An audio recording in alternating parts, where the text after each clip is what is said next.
Hello दोस्तों, मैं महेश स्वागत करता हूं आपका ज्ञान की इस दुनिया में। तो चलिए स्टार्ट करते हैं आज का टॉपिक। जैसा कि मैं हर वीडियो में सबसे पहले पिछले वीडियो के लास्ट में जो मैं एक्सरसाइज देता हूं उसके सॉल्यूशन से शुरू करता हूं, तो आज भी हम ऐसा ही करेंगे। इंग्लिश ग्रामर के पार्ट 2 के एंड में मैंने जो आपको एक्सरसाइज दिया था 10 क्वेश्चन का, उसके सॉल्यूशन से आज हम इस पार्ट 3 की शुरुआत करेंगे। और इस वीडियो में मैं आपको नाउन के सारे रूल्स बताने वाला हूँ, जिसपे बेस गवर्नमेंट एग्जाम्स के सभी पेपर में एरर डिटेक्शन के questions most of the time repeat होते हैं। तो चलिए स्टार्ट करते हैं। तो ये है वो 10 क्वेश्चन, जिसमें सबसे पहला water is very necessary for life on the earth. मैंने इस वीडियो में भी आपको सिर्फ यही कहा था कि इन 10 क्वेश्चन में से आप नाउन को ढूंढना है, आइडेंटिफाई करना है कि कौन सा वर्ड किस टाइप का नाउन है। ठीक है, तो सबसे पहले क्वेश्चन में हम जानते हैं कि कौन सा किस टाइप का नाउन है। सबसे पहले वाटर, वाटर एक मटेरियल नाउन है। इसके बाद अर्थ, अर्थ एक प्रॉपर नाउन है। नेक्स्ट क्वेश्चन देखते हैं। Anger makes people stressed and fatigue, जिसमें एंगर, एंगर ये आपका एक फीलिंग है, इसलिए ये एक एब्स्ट्रैक्ट नाउन होगा। फिर दूसरा पीपल, पीपल एक कलेक्टिव नाउन है। इसमें नंबर ऑफ पर्संस होते हैं, मतलब 2 या 2 से ज्यादा लोग, इसलिए ये एक कलेक्टिव नाउन होगा। Oxygen is available only in fresh air, इसमें ऑक्सीजन एक मटेरियल नाउन है। True friendship is an effective tool to go ahead in positive way, इसमें फ्रेंडशिप, फ्रेंडशिप एक एब्स्ट्रैक्ट नाउन है क्योंकि एक रिलेशनशिप होता है, इसलिए एक एब्स्ट्रैक्ट नाउन का पार्ट होगा। Narendra Modi is the prime minister of India, इसमें नरेंद्र मोदी एक प्रॉपर नाउन है क्योंकि ये किसी पर्सन का नाम है। दूसरा India, India is also a proper noun because एक पर्टिकुलर कंट्री का नाम है। I meet her friend Mary yesterday, इसमें जो फ्रेंड है ये कॉमन नाउन है, बट मैरी ये एक प्रॉपर नाउन है। ठीक है, फ्रेंड बहुत सारे लोग हो सकते हैं, इसीलिए एक कॉमन नाउन होगा, बट मैरी किसी पर्टिकुलर पर्सन का नाम है, इसलिए एक प्रॉपर नाउन होगा। नेक्स्ट क्वेश्चन देखते हैं। I see thousands of stars in the sky, इसमें जो स्टार है ये एक कॉमन नाउन है। Happiness comes to our heart and soul when we help somebody needy, ठीक है, इसमें जो हैप्पीनेस है ये एक एब्स्ट्रैक्ट नाउन है। नेक्स्ट क्वेश्चन देखते हैं। Mountains look beautiful when sun rises, इसमें जो सन है ये एक प्रॉपर नाउन है और माउंटेन ये एक कॉमन नाउन है। किस माउंटेन की बात हो रही है ये यहाँ से पता नहीं चल रहा है, इसलिए एक कॉमन नाउन है क्योंकि माउंटेन बहुत सारे टाइप के होते हैं, बहुत सारे होते हैं। That was a nice group of dancers I really liked, इसमें जो डांसर्स है ये एक कॉमन नाउन है। ठीक है, डांसर से हमें पता नहीं चल रहा है कौन डांसर, ठीक है, डांसर तो बहुत सारे लोग होते हैं, इसीलिए डांसर एक कॉमन नाउन है। जब भी आपको ऐसा लगे वो वर्ड पढ़ने के बाद कि आप किसी पर्टिकुलर पर्सन तक नहीं पहुंच पा रहे, तो वो एक कॉमन नाउन हो जाता है, और यदि आप पर्टिकुलर पर्सन तक पहुंच पा रहे हो तो वो एक प्रॉपर नाउन हो जाता है। और कलेक्टिव नाउन में कभी भी एक चीज का समावेश नहीं होता, 2 या 2 से अधिक लोगों का होता है। तो चलिए आज की वीडियो की शुरुआत करते हैं, जो कि है नाउन के ऊपर बेस्ड कई डिफरेंट टाइप के रूल्स, जिसपे बेस्ड गवर्नमेंट एग्जाम्स के क्वेश्चन आते हैं एरर डिटेक्शन के लिए। ठीक है, बहुत महत्वपूर्ण रूल्स है, तो आप देखते रहिए इस वीडियो को एंड तक, आपको काफी कुछ समझ में आ जाएगा ग्रामर के रूल्स के ऊपर। तो सबसे पहले रूल नंबर 1, ये रूल ये कहता है कि यदि द के साथ में अगर कोई पॉजिटिव डिग्री हो, अगर द के साथ में कोई पॉजिटिव डिग्री हो तो वो हमेशा ही प्लूरल की तरह बिहेव करेगा। ठीक है, जैसे कि यहाँ पे है द रिच, द रिच का मतलब एक रिच इंसान नहीं, एक से ज्यादा। जैसे कि मैंने यहाँ पे लिखा रिच पीपल, अगर रिच पर्सन होता तो एक होता, बट द रिच का मतलब होता है एक से ज्यादा लोग, एक से ज्यादा अमीर आदमी। ठीक है, रिच पीपल यानी कि एक से ज्यादा लोग। द रिच का मतलब ही होता है रिच पीपल, द रिच मतलब कि एक से ज्यादा अमीर आदमी, इसलिए ये प्लूरल नाउन की तरह बिहेव करता है। सेम वैसे ही the poor, the old, the young, आप देख सकते हैं द पुअर मतलब है पुअर पीपल, मतलब बहुत सारे पुअर लोग, ऐसे ही द यंग है, द ओल्ड है, ये सभी प्लूरल नाउन की तरह बिहेव करेंगे। प्लूरल यानी कि एक से ज्यादा। ठीक है, तो चलिए एग्जांपल्स के थ्रू इन्हें समझने की कोशिश करते हैं। The poor is given food and shelter. ठीक है, अभी ये सेंटेंस रॉन्ग होगा क्योंकि मैंने जब कहा कि द पुअर ये एक प्लूरल नाउन है, तो प्लूरल नाउन के लिए जो हेल्पिंग वर्ब है वो प्लूरल लगना चाहिए था, तो इसकी जगह आर होना चाहिए था। ठीक है, नेक्स्ट एग्जांपल देखते हैं। The poors are given food and shelter, अब यहाँ पे आपको आर तो दिख रहा है, लेकिन यहाँ पे ये पुअर्स ये गलत है। ठीक है, क्योंकि द पुअर खुद ही एक प्लूरल नाउन को दर्शाता है, तो ये एस लगाने की कोई जरूरत नहीं थी।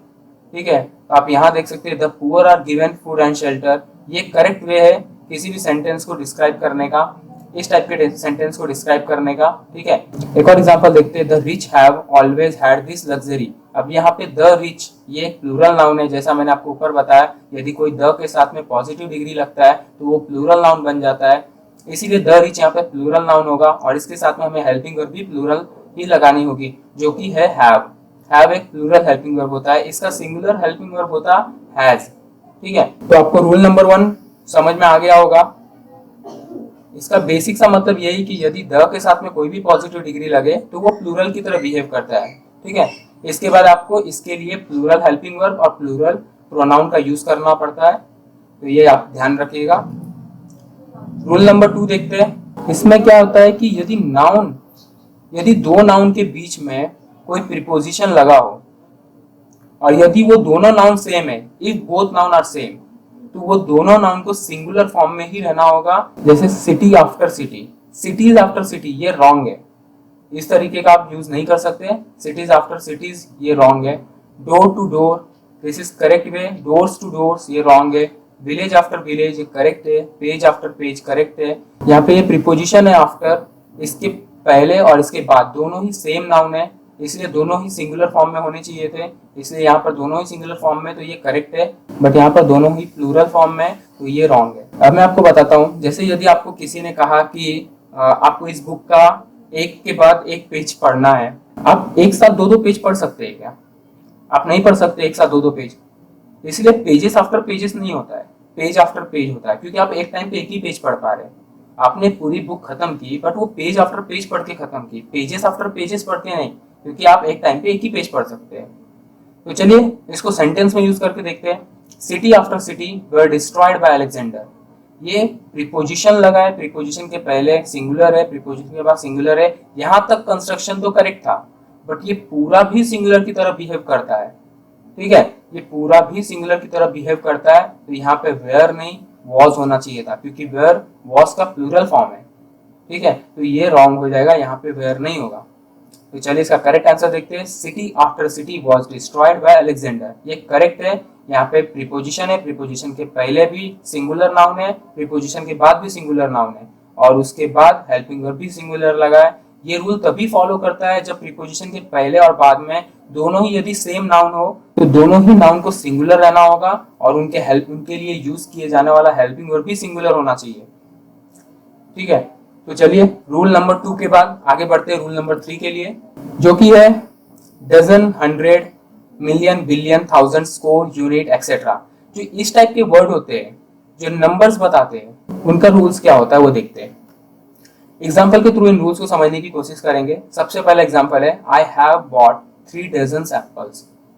ठीक है, इसमें क्या होता है कि जब भी ये जो डजन है, अगर डजन के पहले कोई नंबर आ जाए, यदि डजन के पहले, ध्यान से सुनिएगा, यदि डजन के पहले, डजन की जगह कुछ भी हो सकता है, 100, मिलियन, बिलियन, थाउजेंड, स्कोर, ठीक है, यदि डजन के पहले कोई नंबर आ जाए 1 2 3 4 एनीथिंग, तो आप इस डजन में एस का यूज नहीं करेंगे, आप इसे प्लूरल नहीं बना सकते। ठीक है, इसके बाद आने वाली जो नाउन है उसको आप प्लूरल बनाएंगे। तो यहाँ पर मैं 3 और ये एप्पल्स, ये दोनों तो करेक्ट है, बट यहाँ पे डजन्स नहीं आएगा, यहाँ पे डजन आएगा, जो कि नेक्स्ट सेंटेंस में करेक्ट किया गया है। I have bought 3 dozen apples. आप इस तरीके से लिख सकते हैं। ये देखिए, यहाँ पर मैं डजन था, डजन के पहले नंबर है, और डजन के बाद में जो नाउन यूज किया गया है उसको मैंने प्लूरल बनाया है। तो ये करेक्ट वे है इस सेंटेंस को लिखने का। और एग्जाम्पल देखते हैं। Third example, 3 dozen of bananas are sold in the market. आप इस तरीके से भी इस सेंटेंस को लिख सकते हैं, 3 डजन ऑफ बनानास। ठीक है, देखिए यहाँ पे डजन है, डजन के पहले मैंने नंबर्स लिखा है 3, डजन के बाद जो नाउन आया उसको मैंने प्लूरल बनाया है। लेकिन आपको एक बात का ध्यान रखना होगा कि इन दोनों के बीच में कोई भी प्रीपोजिशन यूज नहीं होना चाहिए। ठीक है, चलिए नेक्स्ट सेंटेंस देखते हैं। 3 dozen of bananas are sold in the market. ये एक दूसरा वे है इसी सेंटेंस को लिखने का। ठीक है, डजन, उसके पहले नंबर, उसके बाद प्रीपोजिशन लगा दिया, उसके बाद बनानास। ठीक है, तो इस तरीके से भी आप लिख सकते हैं। तो चलिए देखते हैं एक और example. 200 students are there in the class. ठीक है, जैसे मैंने यहाँ पे कहा 100 के पहले नंबर था, तो आप हंड्रेड्स नहीं लिखेंगे, स्टूडेंट्स लिखेंगे।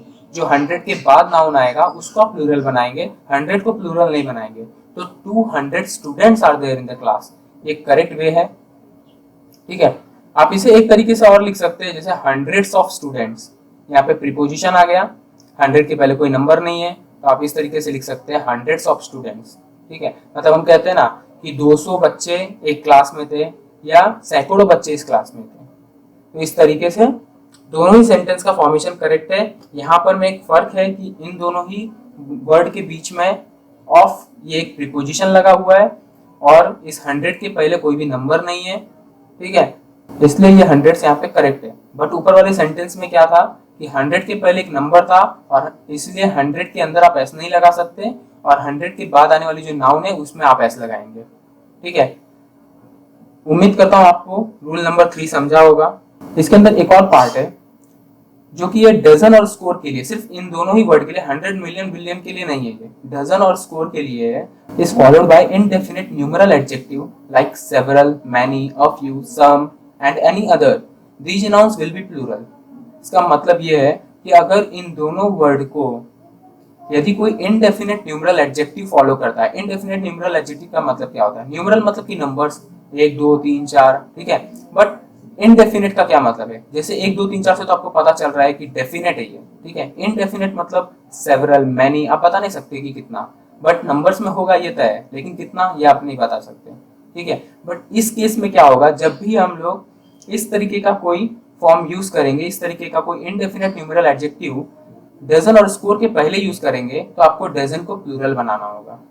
ऊपर क्या था कि डजन के पहले अगर हम लोग डेफिनेट न्यूमरल एडजेक्टिव यूज करते हैं, डेफिनेट 1 2 3 4, तो आप डजन को प्लूरल नहीं बनाएंगे, उसके बाद आने वाले नाउन को प्लूरल बनाएंगे। लेकिन यहाँ पे ऐसा नहीं है, यदि आप इनडेफिनेट न्यूमरल एडजेक्टिव यूज कर रहे हैं डजन और स्कोर के पहले, तो आपको डजन और स्कोर को भी प्लूरल बनाना होगा।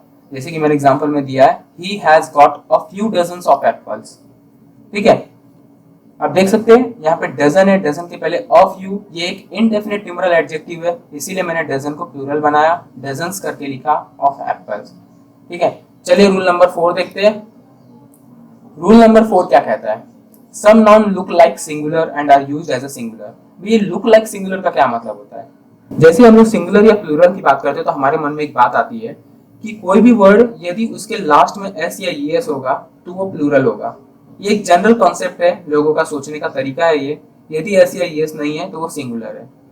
तो इसी तरीके को हम यूज करेंगे। ऐसे कुछ वर्ड्स होते हैं जिनके लास्ट में एस या ईएस नहीं होते, वो सिंगुलर की तरह ही दिखते हैं और सच में होते भी सिंगुलर, जिनका कभी प्लूरल नहीं बनाया जा सकता। उस टाइप के कुछ वर्ड्स मैंने आपको यहाँ लिख के दिया है। एडवाइस, एडवाइस को आप एडवाइसेस नहीं बोल सकते, ब्रेड को आप ब्रेड्स नहीं बोल सकते, बटर को आप बटर्स नहीं बोल सकते, चॉक को आप चॉक्स नहीं बोल सकते, डर्ट को आप डर्ट्स नहीं बोल सकते। इसी तरीके से आप कुछ वर्ड्स यहाँ देखिए, इलेक्ट्रिसिटी, फर्नीचर, फर्नीचर्स नहीं होता, इक्विपमेंट, इक्विपमेंट्स नहीं होता, health, traffic, break, drainage, garbage, heritage, luggages नहीं होता, लगेज है, परसेंटेज, टेक्नोलॉजी, सीनरीज नहीं होता, सीनरी होता है। ज्यादातर इस वर्ड का यूज लोग गलत करते हैं, कहीं पे भी जाते हैं तो बोलते हैं कि वहाँ की सीनरीज बहुत अच्छी थी, जबकि सीनरीज कोई वर्ड एग्जिस्ट ही नहीं करता, ये ग्रामेटिकल रॉन्ग है। Scenery is the correct word, ठीक है, इसका प्लूरल बनता ही नहीं है।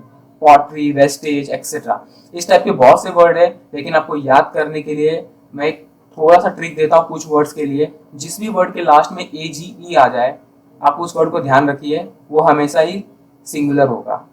90% कुछ कुछ केसेस में वो प्लूरल भी हो सकता है, कुछ दूसरे वर्ड जो इस रूल को फॉलो नहीं करते हो, ठीक है, बट 90% वो सिंगुलर ही होगा। और एक ट्रिक है, जैसे कि मैंने यहाँ पे लिखा एडवाइस, ब्रेड, बटर, चॉक, ये सब कुछ आप देख रहे होंगे, ब्रेड, बटर, चॉक, डर्ट, ये सब कुछ लगभग लगभग मटेरियल नाउन की तरह डिनोट कर रहे हैं, ठीक है। तो आप इन्हें भी ध्यान रखिए कि ये सब भी सिंगुलर ही होंगे। एडवाइस एक एब्स्ट्रैक्ट नाउन की तरफ डिनोट करता है, ये भी सिंगुलर ही होगा। फर्नीचर, इक्विपमेंट, ये सब कुछ मटेरियल से रिलेटेड है, कुछ ना कुछ, ठीक है। तो आपको ध्यान रखना है कि ये सिंगुलर फॉर्म में ही एग्जिस्ट करता है। तो चलिए कुछ एग्जांपल देखते हैं। He misplaced his luggage, ये करेक्ट वर्ड है। अगर मैंने यहाँ लिख दिया होता he misplaced his luggages, तो ये रॉन्ग होता, क्योंकि लगेज का कभी भी प्लूरल नहीं बनता, वो सिंगुलर में ही एग्जिस्ट करता है हमेशा, ठीक है। अब यहाँ देखिए, he prefers 5 bread, अब मैंने तो यहाँ पे प्लूरल नहीं बनाया, तो फिर मैंने यहाँ रॉन्ग क्यों लिखा है, ये रॉन्ग क्यों होगा, क्योंकि 5 ब्रेड, ब्रेड के पहले नंबर आ गया, आपको उसको प्लूरल बनाना होगा, बट किसी और तरीके से आपको एक वर्ड एक्स्ट्रा ऐड करना होगा। आप ऐसा नहीं कर सकते कि he prefers 5 breads, क्योंकि मैंने पहले ही कहा कि ब्रेड का प्लूरल नहीं बनता है। तो हम लोग इसमें कुछ एक्स्ट्रा ऐड करेंगे, he prefers 5 pieces of bread, आप यहाँ पे 5 slices of bread, और भी बहुत से तरीके होते हैं, ठीक है। आप अलग अलग सेंटेंस की रिकमेंडेशन के हिसाब से आप अलग अलग वर्ड का यूज कर सकते हो इसे प्लूरल फॉर्म में कन्वर्ट करने के लिए, लेकिन आप ब्रेड को ब्रेड्स नहीं लिखेंगे। ठीक है, तो अब आपको समझ में आ गया रूल नंबर 4 क्या है। ठीक है, इसमें सिंपल सा यही मतलब है कि ये जो वर्ड्स है इनका प्लूरल फॉर्म नहीं होता, ये हमेशा ही सिंगुलर फॉर्म में यूज होता है। ठीक है, इसके ऊपर बहुत से क्वेश्चन आते हैं एग्जाम में, खास करके ये लगेज वर्ड के ऊपर और सीनरी वर्ड के ऊपर। ठीक है, इसका आप ध्यान रखिएगा। तो चलिए रूल नंबर 5 की तरफ बढ़ते हैं। अब इसमें क्या लिखा है, some nouns are always singular whether they look like plural. ठीक है, जैसा कुछ वर्ड्स ऐसे होते हैं जो कि दिखते प्लूरल है लेकिन होते हमेशा ही सिंगुलर है। ठीक है, तो ऐसे कौन से वर्ड है, चलिए देखते हैं। Mathematics, politics, civics, dynamics, news, physics, genetics. आपको यह ध्यान रखना कि हमेशा मैथमेटिक्स होता है, पॉलिटिक्स होता है, सिविक्स होता है, डायनामिक्स होता है, न्यूज होता है। ठीक है, ये दिखते तो प्लूरल है लेकिन होते हमेशा सिंगुलर है, इनका यूज हमेशा ही सिंगुलर के फॉर्म में होता है। तो चलिए एग्जांपल देखते हैं। द न्यूज इज ट्रू, ये करेक्ट है। ठीक है, ये भले ही प्लूरल दिख रहा है लेकिन आपको यहाँ आर नहीं लगाना है, ये करेक्ट वे है। The news is true. और इसके नीचे जो सेंटेंस लिखा है द न्यूज आर ट्रू, ये रॉन्ग है, ये सेंटेंस ग्रामेटिकली रॉन्ग है। यहाँ पे आर नहीं होना चाहिए, यहाँ पे इज होना चाहिए। हालांकि ये प्लूरल फॉर्म में दिख रहा है कि ये न्यूज प्लूरल की टाइप जैसा लग रहा है, लास्ट में एस या ई एस होता है, तो हमारी धारणा ये कि हम लोग इसे प्लूरल कंसिडर कर लेते हैं, बट ये हर जगह फॉलो नहीं होता। जैसे कि यहाँ पर मैं कुछ ऐसे वर्ड्स है जो कि प्लूरल दिख तो रहे हैं लेकिन ये है सिंगुलर, इनका यूज हमेशा ही सिंगुलर की तरह होगा। इनके लिए जो हेल्पिंग वर्ब प्रोनाउन यूज किया जाएगा वो सभी सिंगुलर की तरह यूज किया जाएगा, सिंगुलर फॉर्म में यूज किया जाएगा। ठीक है, जैसे कि मैंने यहाँ लिखा द न्यूज इज ट्रू, ये करेक्ट वे है। ठीक है, द न्यूज आर ट्रू, ये रॉन्ग है। फिर देखिए नेक्स्ट एग्जाम्पल देखते हैं। Mathematics is my favourite subject, ये करेक्ट है। Mathematics is my favourite subject, यहाँ पे मैंने सिंगुलर यूज किया है, ये करेक्ट है। ठीक है, इसके अंदर एक अलग टाइप होता है, वो भी देख लेते हैं। यदि द या फिर कोई पॉजिटिव एडजेक्टिव, अब पॉजिटिव एडजेक्टिव क्या होता है वो हम यहाँ देखते हैं। पॉजिटिव एडजेक्टिव मतलब my, our, his, her, your, their, मतलब किसी भी चीज को किसी पर्टिकुलर पर्सन का है ये जताने के लिए, ये बताने के लिए जो हम लोग वर्ड यूज करते हैं। जैसे दिस इज माय पेन, क्या मतलब होता है इसका, ये पेन मेरा है, मतलब उसके ऊपर मैं अपना हक जता रहा हूँ, इसी कहते हैं पॉजिशन, पॉजिटिव। ठीक है, ये पेन मेरा है, तो उसके लिए जो मैंने वर्ड यूज किया वो था माय। ऐसे ही बहुत से वर्ड होते हैं जो मैंने यहाँ लिखा है, my, our, his, her, your. यदि इन वर्ड्स का या फिर द का, इनका यूज होने के बाद यदि कोई आईसीएस एंडिंग नाउन आ जाए इनमें से, यदि कोई आईसीएस एंडिंग नाउन आ जाए तो वो हमेशा ही प्लूरल फॉर्म में यूज होगा। अब तक हमने क्या पढ़ा, ये जो वर्ड्स है इनके पास हमेशा ही सिंगुलर हेल्पिंग वर्ब यूज होता है, सिंगुलर प्रोनाउन यूज होता है इनके लिए। बट यदि द या फिर पॉजिटिव एडजेक्टिव से शुरुआत हो और इन वर्ड्स में से आईसीएस एंडिंग नाउन आ जाए तो वो प्लूरल की तरह भी यूज होता है। ठीक है, जैसे कि यहाँ पे लिखा है my mathematics are not very good, ये करेक्ट है। आपको यहाँ लग रहा होगा कि मैथमेटिक्स के बाद तो सिंगुलर आना चाहिए था, इज आना चाहिए था, बट मैंने यहाँ पे माय यूज किया है और ये एक पॉजिटिव एडजेक्टिव है, इसीलिए ये फॉर्म करेक्ट होगा। तो चलिए रूल नंबर 6 की तरफ बढ़ते हैं। कुछ डिजीज के नाम भी है जिनके लास्ट में एस होता है लेकिन वो सिंगुलर की तरह ही बिहेव करते हैं, जैसे कि मैथमेटिक्स, सिविक्स, ये सब बिहेव कर रहे थे। इसी प्रकार से उस डिसीज के नाम भी देखते हैं। मिसल्स, मम्स, रिकेट्स, रैबीज, ये ऐसे डिसीज के नाम है जो दिखते तो प्लूरल है एस या ईएस की वजह से, बट इनका यूज हमेशा ही सिंगुलर फॉर्म में होता है। एग्जाम्पल देखते हैं। Rabies is usually transmitted through an animal bite. ठीक है, इसमें जो रैबीज मैंने लगाया है ये लास्ट में एस है और ये एक नेम ऑफ डिसीज है, इसलिए आप उसका यूज सिंगुलर फॉर्म में ही करेंगे, यानी कि इज। आप इस की जगह वॉज लगाएंगे, हैज लगाएंगे, लेकिन आप आर नहीं लगाएंगे, वेयर नहीं लगाएंगे, हैव नहीं लगाएंगे, क्योंकि ये सभी प्लूरल होते हैं और इज, वॉज और हैज ये सभी सिंगुलर होते हैं। Same, micelles is a dangerous disease, यहाँ पे भी आपको ध्यान रखना है, मिसल्स ये एक नेम ऑफ डिसीज है, इसलिए आप यहाँ पे इज लगाएंगे, प्लूरल नहीं लगाएंगे, यानी कि आर का यूज नहीं करेंगे। ऐसे ही कुछ गेम्स भी होते हैं जिनके अंदर जो हमेशा ही प्लूरल फॉर्म में दिखाई देते हैं लेकिन होते सिंगुलर है, जैसे darts, billiards, bowls, draughts etcetera. Darts is a sport in which 2 or more player throw small missiles. ठीक है, डार्ट्स ये आपको लास्ट में एस की वजह से प्लूरल फॉर्म में दिख रहा है, लेकिन इनका यूज हमेशा ही सिंगुलर फॉर्म में होता है, यानी कि इज हेल्पिंग वर्ब यूज होगा। इनके लिए जो भी प्रोनाउन यूज किया जाएगा वो भी सिंगुलर फॉर्म में होंगे, प्लूरल फॉर्म में उनका यूज नहीं किया जाएगा।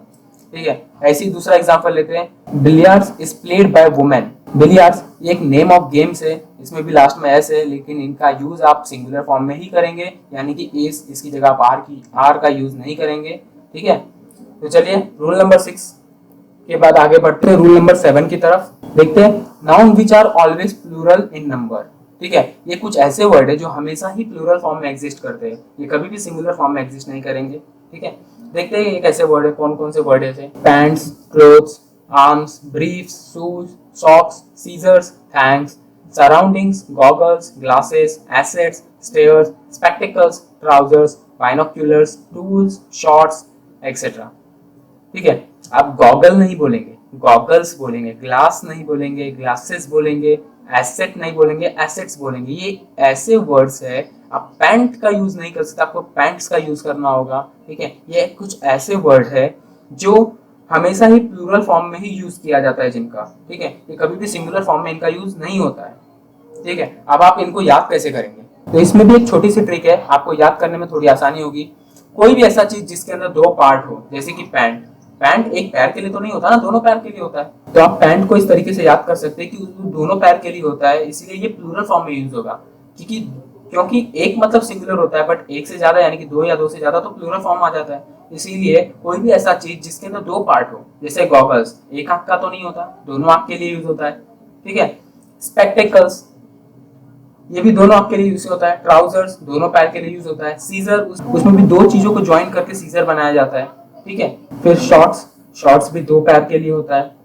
ठीक है, फिर शूज, ये भी आप दो पैरों में पहनते हैं, सॉक्स भी दो पैरों में पहनते हैं। तो इस तरीके से आप बहुत से वर्ड को याद रख सकते हैं। आप जब भी इन वर्ड्स को देखेंगे तो आपको ध्यान आ जाएगा कि इनका यूज हमेशा ही प्लूरल फॉर्म में होगा, इनका यूज कभी भी सिंगुलर फॉर्म में नहीं होगा। तो चलिए देखते हैं कुछ एग्जांपल्स की तरफ।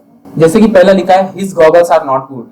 ठीक है, मैंने यहाँ पे यूज किया गॉगल्स, ना कि गॉगल मैंने यूज नहीं किया, यहाँ पे गॉगल्स यूज किया। और ये गॉगल्स हमेशा ही प्लूरल फॉर्म में रहेगा, मैंने आपको ऊपर बताया, इसीलिए मैंने यहाँ पे आर करके हेल्पिंग वर्ब यूज किया, इज नहीं यूज किया। आप यहाँ पे आर, वेयर, हैव, तीनों में से कुछ भी यूज कर सकते हैं। ठीक है, तो दूसरे एग्जांपल की तरफ देखते हैं। His clothes are black in colour. Clothes, आपको समझ रहा होगा, देख करके लग रहा होगा कि क्लोथ्स ये एक प्लूरल फॉर्म है। ठीक है, इसलिए आर यहाँ पे यूज किया गया है। हाँ, एक बात और, आप इन वर्ड्स का यूज सिंगुलर फॉर्म में कर सकते हैं, बट उसके लिए आपको कुछ एक्स्ट्रा चीज यूज करना होगा, कुछ अलग तरीके से यूज करना होगा, फॉर्म करना होगा सेंटेंस को। आपको गॉगल्स के पहले कुछ जोड़ना होगा। ठीक है, जैसे कि मैंने थर्ड सेंटेंस में यूज करके दिखाया आपको। देखिए, a pair of trousers is bought from Raju shop.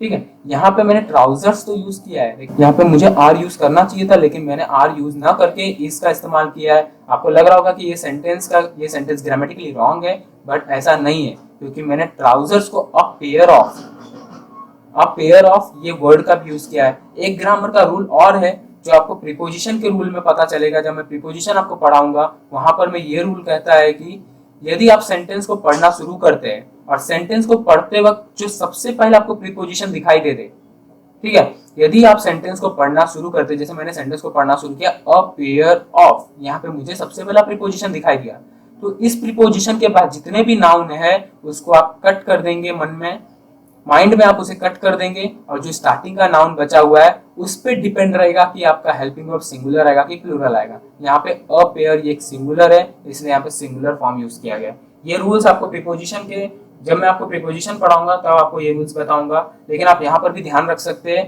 कि जो इस टाइप के जो वर्ड्स होते हैं, जैसे कि मैंने ऊपर आपको दिया है पैंट्स, क्लोथ्स, इस टाइप के जो वर्ड्स होते हैं, अगर इनके पहले आप कुछ स्पेशल वर्ड का इस्तेमाल करें तो आप इसे सिंगुलर फॉर्म में यूज कर सकते हैं। ठीक है, तो आपको ये 3 एग्जाम्पल के बाद ये समझ में आ ही गया होगा। लेकिन हाँ, आप इन वर्ड्स का जब डायरेक्ट यूज करेंगे बिना कोई वर्ड लगाए, तो आपको इन्हें प्लूरल फॉर्म में ही यूज करना है। ठीक है, तो चलिए रूल नंबर 8 की तरफ बढ़ते हैं। ये रूल बहुत बार यूज होता है। ठीक है, तो देखते हैं, लेस देन 1, इसका मतलब क्या होता है? एक के नीचे कुछ भी, आधा हो, 3/4 हो, ठीक है, 1/3 हो, मतलब एक से ज्यादा नहीं होना चाहिए, एक या एक के नीचे कुछ भी रहेगा तो उसके आगे आप सिंगुलर फॉर्म में नाउन का यूज करेंगे। ठीक है, अब मैंने यहाँ पे लिखा था हाफ अ किलो, और यहाँ पे लिखा है हाफ अ किलोज। किलो एक सिंगुलर फॉर्म है, किलोज एक प्लूरल फॉर्म है। ठीक है, बट मैंने क्या कहा, इस सिंगुलर नाउन के पहले यदि लेस देन 1 है, एक के नीचे, तो ये सिंगुलर नाउन होना चाहिए। अब आप ही बताइए मुझे, ये हाफ जो है ये एक से नीचे है ना, आधा है। ठीक है, तो इसके बाद जो यूज होना चाहिए वो सिंगुलर नाउन यूज होना चाहिए। इसका मतलब किलो करेक्ट है, लेकिन किलोज ये प्लूरल फॉर्म में, बट ये तो एक के नीचे है, तो इसका यूज आप किलोज के फॉर्म में नहीं, किलो के फॉर्म में करेंगे। हाँ, आपको ये ध्यान रखना है कि जो मैंने जैसे यहाँ पे हाफ अ लिखा है, तो यदि ये अ हाफ हो तो भी यही कंस्ट्रक्शन फॉलो होगा।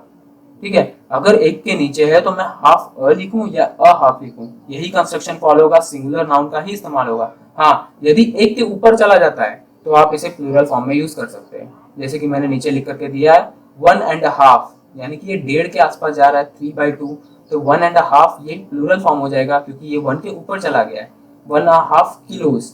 ठीक है, ये कंस्ट्रक्शन करेक्ट है। तो चलिए रूल नंबर 9 देखते हैं। रूल नंबर 9 ये कहता है कि यदि ये आर्टिकल लगा हो अ के बाद अगर कार्डिनल एडजेक्टिव का यूज किया जाए, कार्डिनल एडजेक्टिव मतलब कोई भी नंबर 1 2 3 4 5 6 7 8 इनफाइनाइट तक किसी भी नंबर को आप कार्डिनल एडजेक्टिव कहते हैं। ठीक है, अगर कोई भी कार्डिनल एडजेक्टिव का यूज किया जाए, यदि ए आर्टिकल के बाद कोई भी कार्डिनल एडजेक्टिव का यूज किया जाए और उसके बाद हाइफन का इस्तेमाल हो, इस टाइप का जो डैश का साइन होता है इसे हाइफन कहते हैं, और हाइफन का यूज किया जाए तो उसके बाद सिंगुलर नाउन ही यूज होता है। ठीक है, ये आपको ध्यान रखना है। यदि अ आर्टिकल के बाद कार्डिनल एडजेक्टिव यूज हो और उसके बाद हाइफन का इस्तेमाल हो तो ये सिंगुलर नाउन का ही इस्तेमाल होगा। तो चलिए कुछ एग्जांपल से समझते हैं। जैसे कि पहला एग्जांपल है अ 5 men। आप बात को ध्यान दीजिएगा, देखिएगा, ध्यान से देखिएगा। अ, जैसे कि मैंने ऊपर कहा ये आर्टिकल यूज हुआ, इसके बाद मैंने कहा कार्डिनल एडजेक्टिव 5, ये कार्डिनल एडजेक्टिव है, कार्डिनल एडजेक्टिव का भी यूज हुआ। इसके बाद हाइफन का भी यूज हुआ। उसके बाद मैंने कहा था सिंगुलर नाउन, बट ये जो मैन है MEN, ये प्लूरल फॉर्म है मैन का। मैन मतलब होता है बहुत सारे आदमी, बट मैन मतलब होता है एक आदमी। तो ये एक रॉन्ग वर्ड है, इसलिए ये सेंटेंस रॉन्ग हो जाएगा। आप नेक्स्ट सेंटेंस में देख सकते हैं इसका करेक्ट फॉर्म अ 5 man। आप इन वर्ड में ध्यान दीजिएगा, MAN और ये MEN। ठीक है, MAN मतलब एक पर्सन और MEN मतलब 2 या 2 से ज्यादा। ठीक है, तो अ 5 हाइफन के बाद मैन सिंगुलर फॉर्म कमिटी। ऐसे ही एक दूसरा एग्जांपल भी है, I have a 10 rupee note. अब यहाँ पे यहाँ यूज हुआ है आर्टिकल, उसके बाद 10 ये कार्डिनल एडजेक्टिव, उसके बाद हाइफन का इस्तेमाल किया गया है, तो इसके बाद आपको सिंगुलर फॉर्म यूज करना था, इसलिए रुपी लिखा है।